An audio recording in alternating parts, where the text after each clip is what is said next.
Well, hi, welcome to the Young Entertainment Podcast. I'm your host, Daniella. This is my co-host, Mordechai. Hey.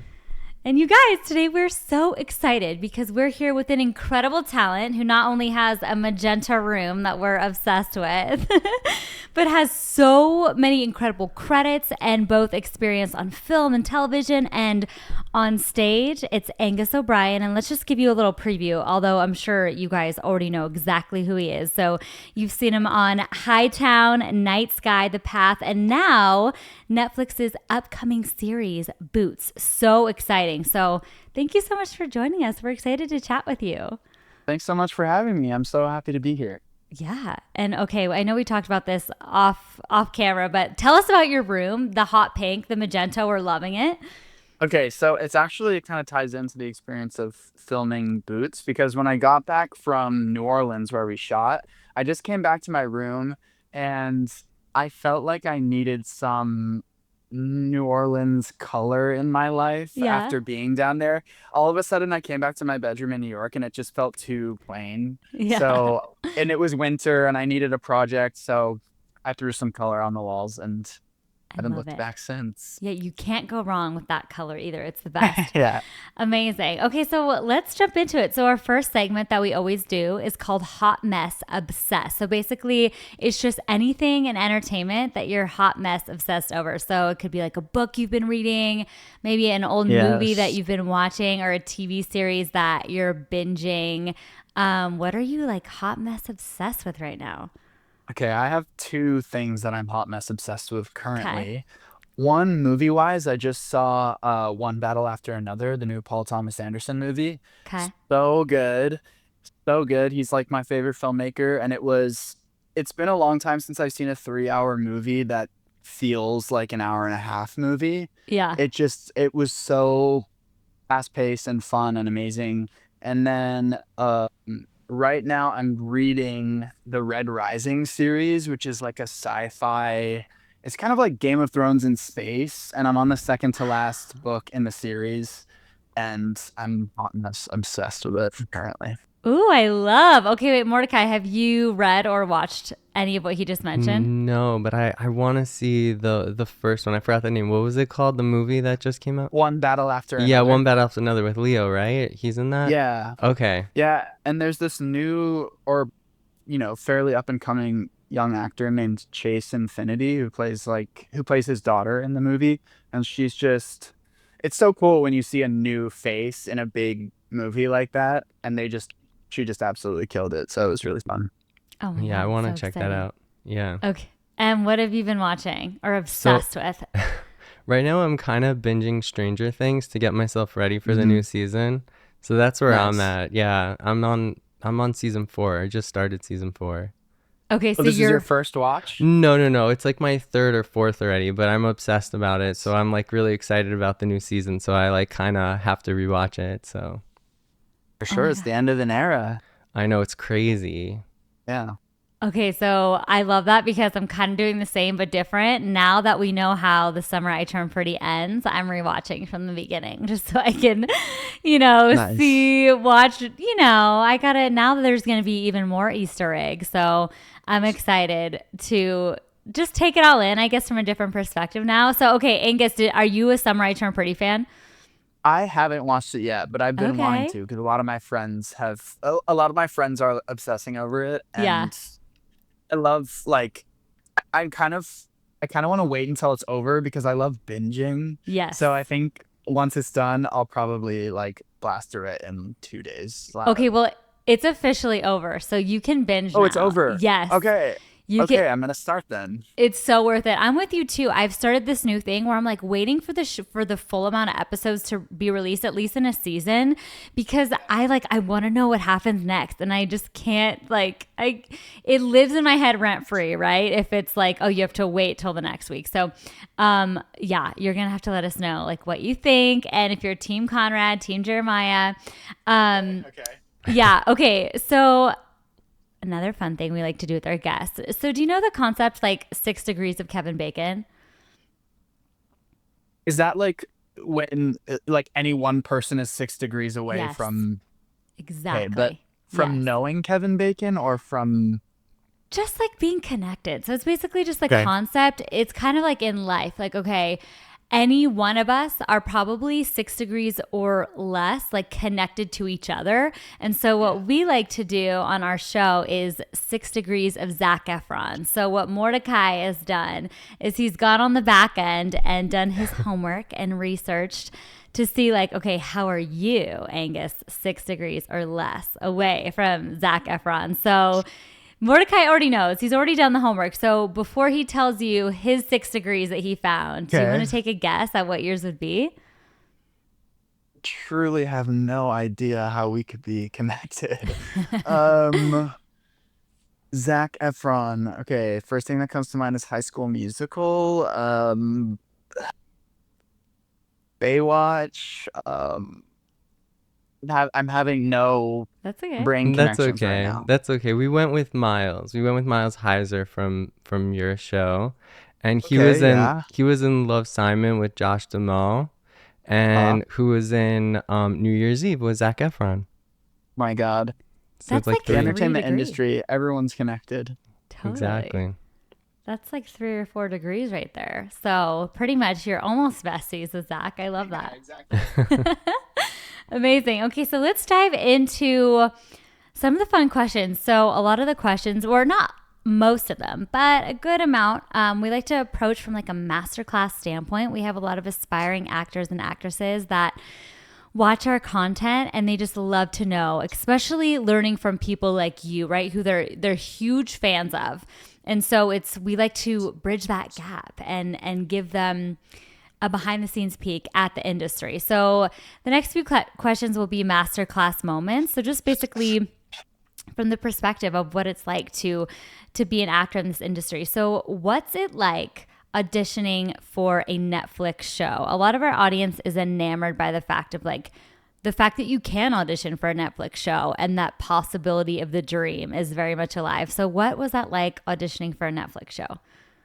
Totally. I mean, I remember even years before I auditioned for this show, just remember saying to my friend verbatim, God, if I could just get a series regular on a Netflix show, that would be incredible. Like word for word, those exact words. And I think it is for a lot of young actors, it is kind of a holy grail of a type of project to be on for many reasons. One of which I think is because just the quality of stuff that they make is so high. But then I know also Netflix likes to keep, some actors in the family of their productions that they make, and they like to cast from things they've already done. So if you can get your foot in the door at Netflix and make a good impression and connect with people, it can be really good for your career down the line because they'll keep you in mind for future projects on that streaming platform. And but I think the process, in the post-COVID self-tape world that we live in, where pretty much everything is self-tape, unless certain specific audition processes might not be. But with this job in particular, it was self-tape. So I was just there in the corner of my bedroom auditioning for this TV show 2.5 years ago. And yeah, I mean, it's you you get some auditions and you think, I'm going to give this 110%, regardless of right you think you are for the part. And then you get some scripts where you can just really see yourself in the show right away. And I was reading the script and I loved it so much, and reading the character, and I just kept thinking how fun it would be to play this character, and could really imagine myself and the types of things that I would be doing if I were given that opportunity. And, I think the classic actor thing with every next phase in the audition process, you get more and more nervous and more excited, and you just like, let that encourage you to prepare even more and work even harder. And then at a certain point, you just have to let it go and know that you've done all the preparation you can. And Totally. it was wild. It was a crazy experience for sure. Yeah, and now that you have, like you said, you're like, if only I could get a recurring role on a Netflix show. Now that this is your real life that you're living, do you feel, and this is an interesting question, I've asked this to, younger actors, I've asked this to people who are, have been in the industry 40 years and they have this crazy catalog of stuff that they've done. And what I find interesting is like different people have different definitions of them making it, right? And I love that you said, like, if only I could get this. Well, you got it. So I want to know, like, do you feel now like you've made it? Like, was this your thing? Like, do you feel this kind of empowerment in this industry? Like, wow, you accomplished something that a lot of people set out to do, but only a very few people actually get to do. I think there's some aspect of it that, you know, you feel like once you finally reach the top of the mountain and you look around and you sort of think, what's next, right? And I think the answer to those questions usually comes very quickly because life just keeps moving and new questions pop up and you now you want the next thing, and then it's just what you thought was the top of the mountain is actually just a stepping stone for the next thing, hopefully.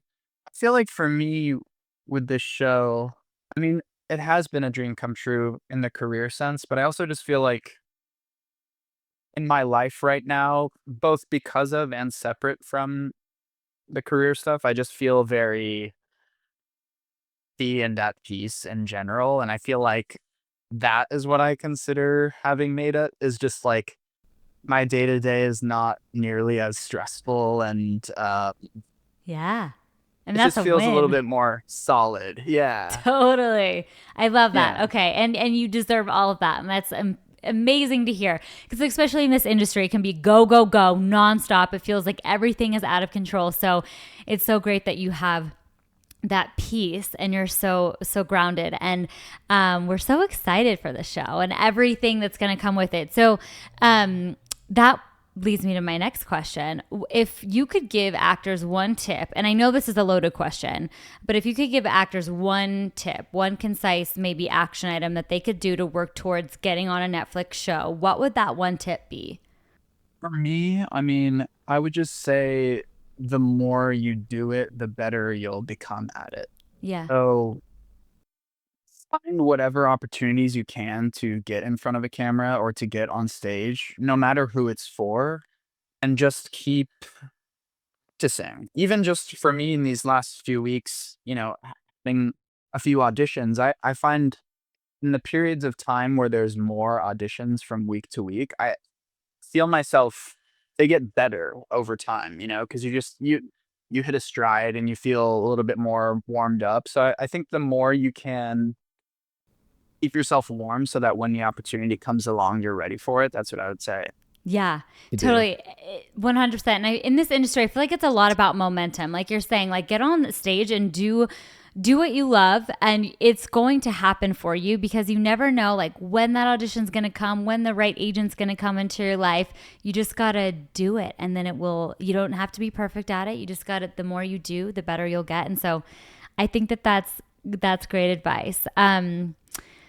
So, okay. And one more kind of serious masterclass moment question, and then we'll get into the fun stuff about the show. But if you had to break down how to become a successful actor in 3 steps. So this is just general now. It's not necessarily about Netflix, but just how to become a successful actor in 3 action item steps. What would those be? And I know that for some actors we interviewed, they're like, okay, well, you definitely need to get an agent right away. And then others are like, no, just start at your community theater and do like backstage casting calls from Backstage Casting and casting networks. So from your POV and your expertise and your journey, what are 3 just easy doable things that aspiring actors could do right now to work toward developing their acting career? I would say aside from, those wonderful things like the showcases to find representation and stuff like that, all that's like very great and important. But I Yeah. would say just in terms of at least what's been helpful for me is I would say the younger actors, I would just say develop what your taste is, what kind of movies and shows you like that uh, why do you like them? Why do you respond to them? And sort of start asking yourself these questions of like, why do I like that type of show or that type of movie? And the more you develop your own personal taste, I feel like it informs the work you do and how you approach the work you do and how you prepare for things. I would also just say, I mean, this is just how I work. the more life experiences outside of acting you have, the more informed the types of characters you play will be. I am a huge proponent of have a massive life outside of the acting because you need to draw from, not just being an actor for the types of stuff that you're going to play. So I would just say be open to the world around you as it exists outside of the entertainment industry is a big one for me as well. So good. When I was young doing acting and I heard some people say that, I didn't understand what they meant, but that is so real because as an actor or an actress, the goal is you're putting yourself in those moments of the scene as yourself, but how it's everybody's take on that character is different. So if you haven't had that same life experience as a character, it is harder to drum up and create. And so exactly what you said, it's like just live life to its fullest. Don't get too caught up in the did I get this callback? Did I get this audition? Because you are as an actor being prepared the more that you live life to be able to create those incredible characters because you need those life experiences to draw from. So I love that. Okay, so some behind the scenes. What type of preparation did you do for this series? So there's just so much physical acting involved, which is incredible. And did you have like a specific workout routine or diet that you needed to do? Did you go through actual Marine training? What was all that like? So I was not.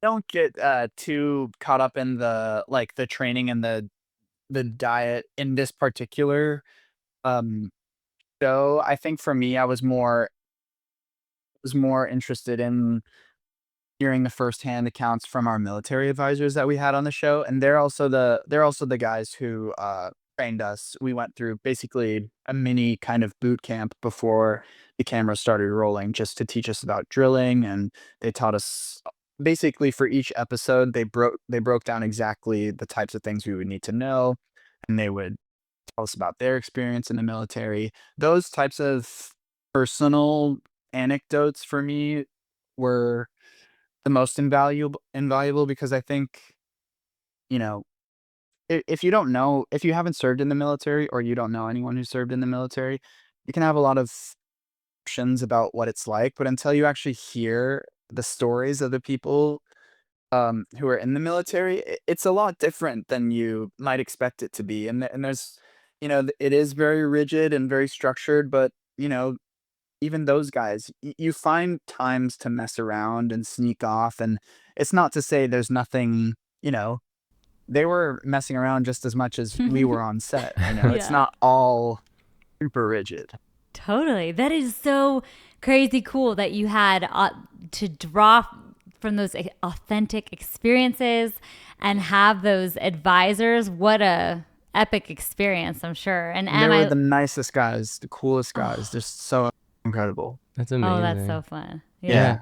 I was gonna ask, so like so you talk about like pranks and stuff. So like the toilet scene, did you guys get did you guys get wet? Like how was Right. that played out?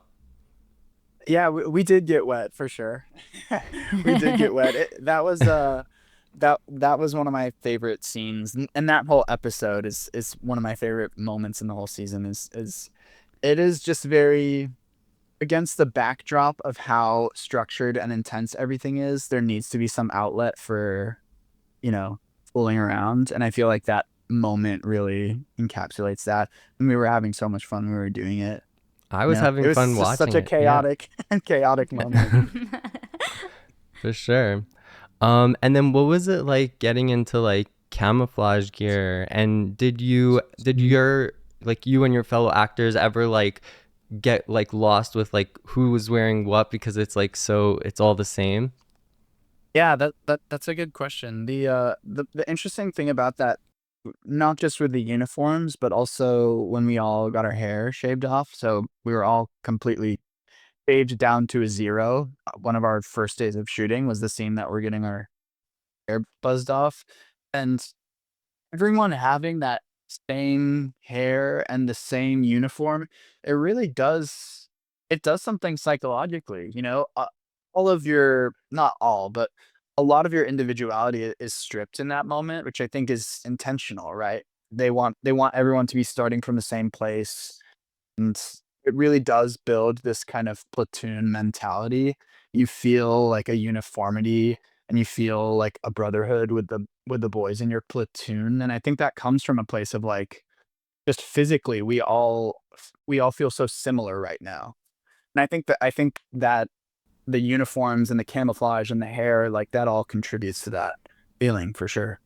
So you guys, wait, you guys all cut your hair at the same day, and that was all camera that was shot like that? Yeah, I can't remember what day when we I can't remember if it was our first day or if there were a few days before it, but pretty soon after we all started work. I know Miles had a couple weeks of work that he did before, but the rest of us, once we got there, I mean, we, they sat us in those chairs and they shaved our hair off, and we were all, the room was electric with excitement because we were all kind of like, oh wow, this is really happening. Like, there's no going back now. And yeah, so they sat us in those chairs and they rolled those cameras I was and gonna they s- got the I was shot. gonna say that has to be like a one take deal.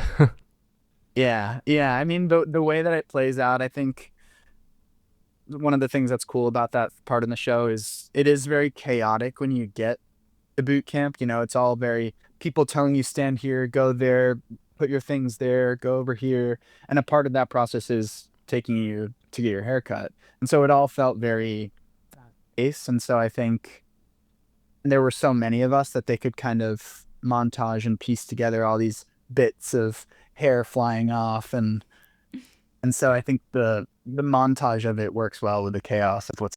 And so they're actually like, so you mentioned that you had like someone, there from the Marines, like teaching you and all that. So I was wondering, there's like a bunch of scenes where there's like guns are being handled and all that. And I was wondering like what kind of procedures they have on set, for safety and, for that kind of stuff. Yeah, there are so many mm, things need to go through before we're even, before the cameras even get set up. There's safety meetings, there's multiple people that have to check the barrels of the guns, and most of them are replicas, but they still go through the same process as if they were rounds, even when it's a replica. It's just so that everyone feels safe and comfortable. I did feel it wasn't my first time on a set with firearms, but I just think like with where the entertainment industry is now and with things that have happened in the past, I feel like there is a renewed um, kind of emphasis on the safety of these types of things.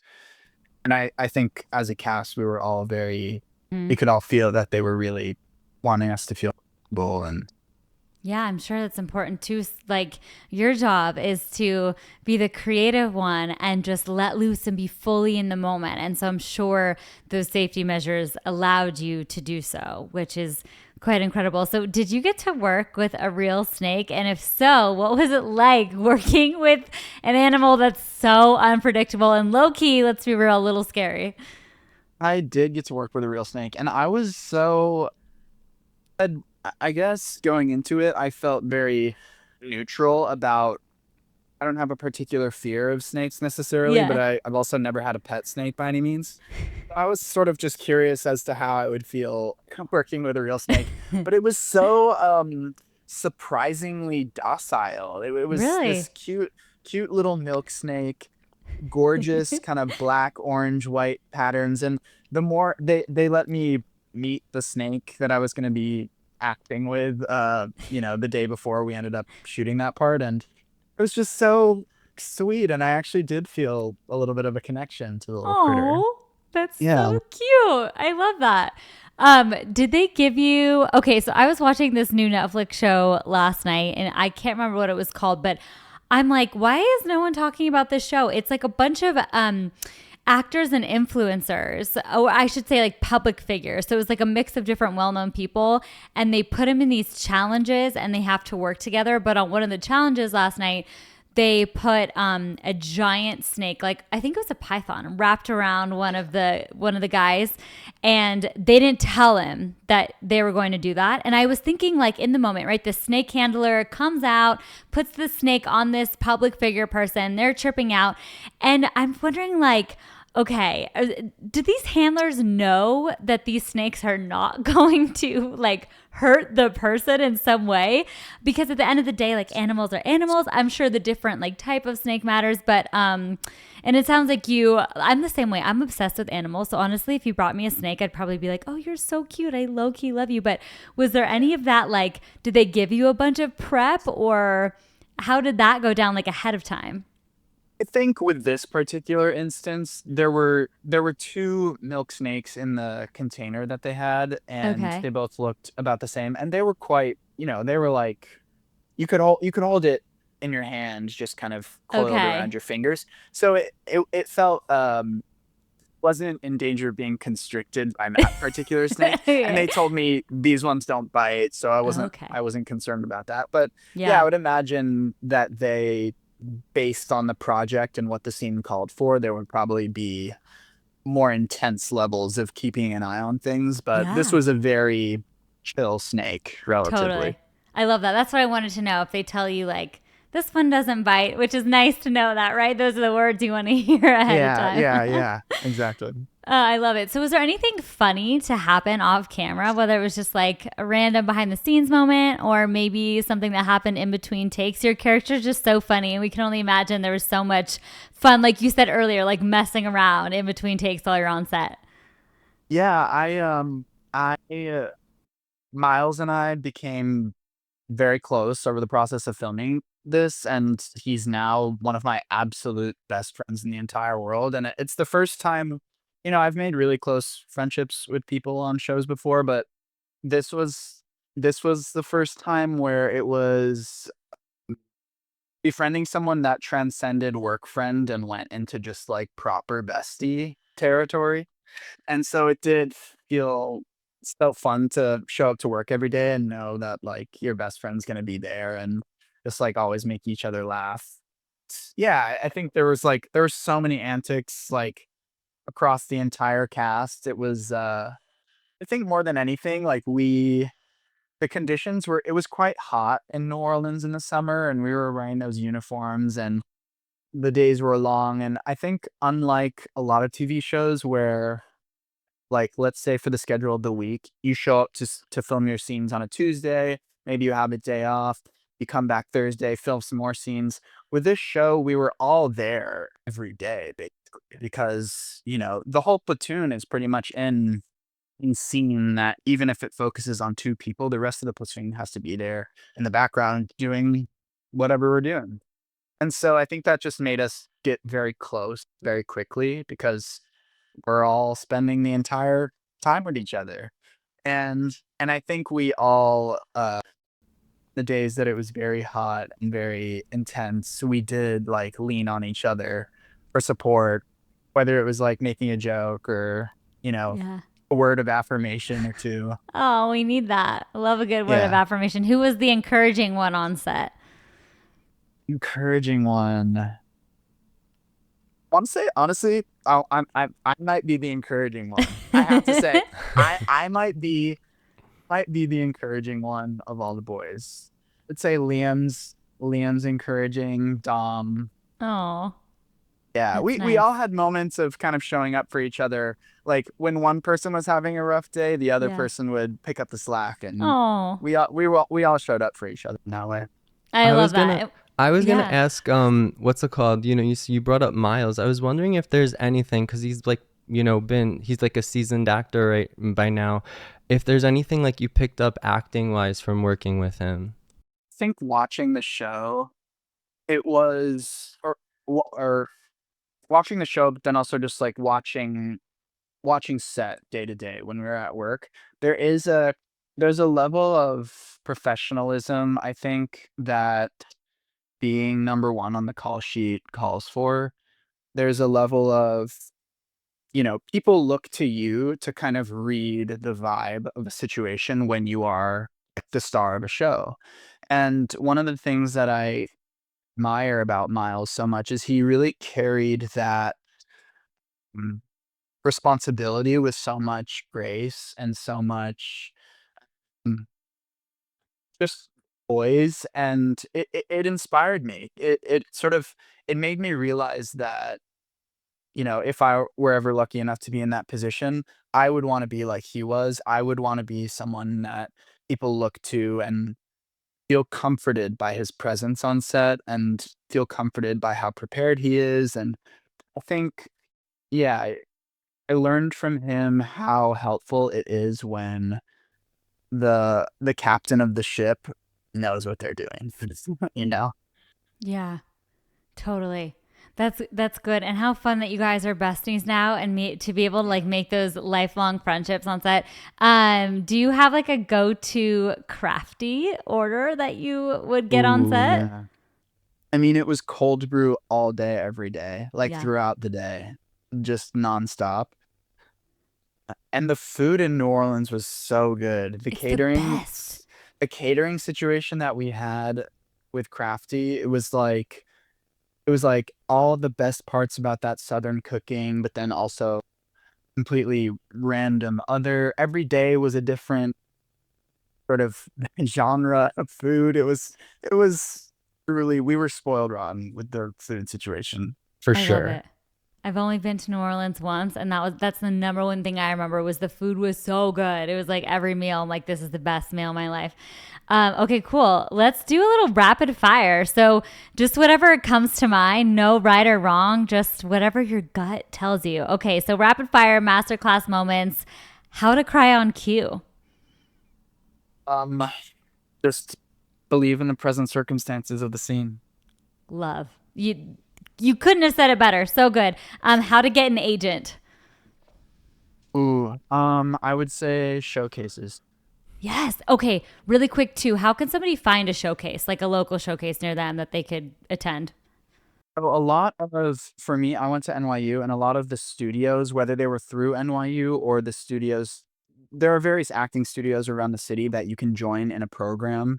And then usually at the end of the program, there's some sort of showcase. So I would say when you're doing research for, you know, taking classes at a certain studio, around and see if at the end of the process there is a showcase for their graduates. But yeah, just do some research.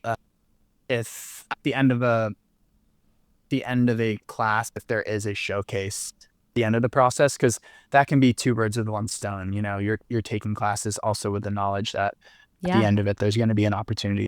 Showcases, brilliant way to find an agent. In fact, that is how I got one of my agents back in the day. And basically, what you do, for those of you who've never heard of it, is you go and you take some sort of class. Usually, it's a multi-week class. Doesn't have to be at NYU. There's many different places that offer them. And then usually at the end of the class, there'll be an agent showcase where you get to go and perform what you learned in that class. Agents attend, and then if they're interested in you, they will contact you. So that is a great suggestion because I don't think anybody's ever mentioned that on our pod. So love that so much. Okay, your most favorite scene you've ever done. I would say a few come to mind. Mm, there's a scene that I got to film in Night Sky with Sissy Spacek and J.K. Mm. Simmons, who were playing my parents in that show, and they're just two of the most insane, talented actors ever. Yeah. And so to get to play in a scene where I'm looking at my mom and my dad, and it's these two actors that are just, some of the most talented people I've ever seen in my entire Yeah. life. That experience was one of the most memorable. And then I Cool. think, yeah, I think the any scene from Boots, I think, was sort of imbued with the satisfaction of just like doing something, doing a character that I haven't gotten to do before. Someone a little bit more kilter and strange, Cool. and I think I liked getting to. just mess around with that kind of character as well. So fun. Okay, and random fun fact, my childhood best friend is J.K. Simmons' niece. So that is just You're kidding me. yeah, what a small world. I love that. How fun. See, that's the degree of separation thing. Yeah, we're all connected. I love it. Okay, and NYU, gotta ask about that. So what was your favorite thing about going to NYU / like the biggest thing you learned maybe from attending? So I went to NYU and I studied at Stella Acting Studio, Wow. which an amazing experience there. Yeah. The number one takeaway, which has proven to be very true in my life, is that growth as an actor is synonymous with growth as a human being. And that goes to the thing of what we talked about earlier of just expanding your life experiences, being open to life as it happens to you, and those things will help you grow as an actor. Yeah. And I like that emphasis on like your life as a human and how that contributes to your life as an actor. That's good. But yeah, I mean, honestly, I think if I could go back, I would study something kind of just completely random and take classes at Stella Adler outside of Really? school. Yeah. Yeah, Okay. because I loved my experience of studying at Stella Adler, but I feel like, you know, of course, hindsight is 2020, but I feel like the program there is so amazing that you could really, whether you're doing it in the day conservatory or the evening conservatory or through NYU, you're going to get a great acting education. And then I would have just picked something interests me to study at NYU, I don't know, other than acting. Yeah, I love that. That's great. And that totally goes with what you've been talking about. It's like your life experience and interests are just as important. That's great. Okay. And then just because you do have this incredible acting training background, what would be your favorite acting tip, like technique wise? I would say if you're acting on stage, do your vocal warm-ups and do them every day. Ooh, good. It's a helpful way of, just maintaining, like, it kind of keeps me relaxed right before I'm about to go on stage. Having a routine of something I think is really helpful. Yeah. And I think just the routine of it does just it keeps you warm for when you need to be able to do the thing you got to do. Totally love it. Okay, so last but not least, we're going to do a fun little game that Mordechai came up with. You got to kick this off, Emma. I'm excited for this one. Okay. I guess we'll all do it together, so it'll be a lot of fun. Okay. So we're calling it the Disney Prince Boot Camp game. So basically, we're gonna take all the Disney princes, and we're gonna see which one goes with which part of boot camp. Right? Did I say that right? Yeah. Okay. Wait, which part? What do you mean? Which In terms part? of the show Boots, what they went through, like each thing, and we're gonna pick. Well, I have a list here of like different princes. So we have Tarzan, Prince Adam, aka the Beast from Beauty and the Beast, Prince Eric from The Little Mermaid, Aladdin, Milo from Atlantis. I'm throwing him in there. Lee Shung from Mulan, and John Smith from Pocahontas. And you'll see. so cute. I'll name a thing, and then Okay. we could like talk about it. Okay. Okay. Best at following directions. Low key, are princes good at following directions? I feel like they're like the rebellious ones. So who would be the best? I mean, are you familiar with Atlantis, with Milo from Atlantis? Yeah. I feel, but except he doesn't follow direct. I was gonna say him, but he actually doesn't. Well, he kind of does because he's following a map. Oh, that's good. I feel like when I think of the princes, I think of the ones who are like aloof and Yeah. kind of, you know what I Yeah. mean? Not necessarily the rule followers, more the kind of like loyal aloof types. Totally. Okay. So maybe we just go with Milo for this one because I feel like Okay. none of them Yeah, are. Yeah, that Yeah. works. All right, next one is best hand-to-hand combat. Ooh.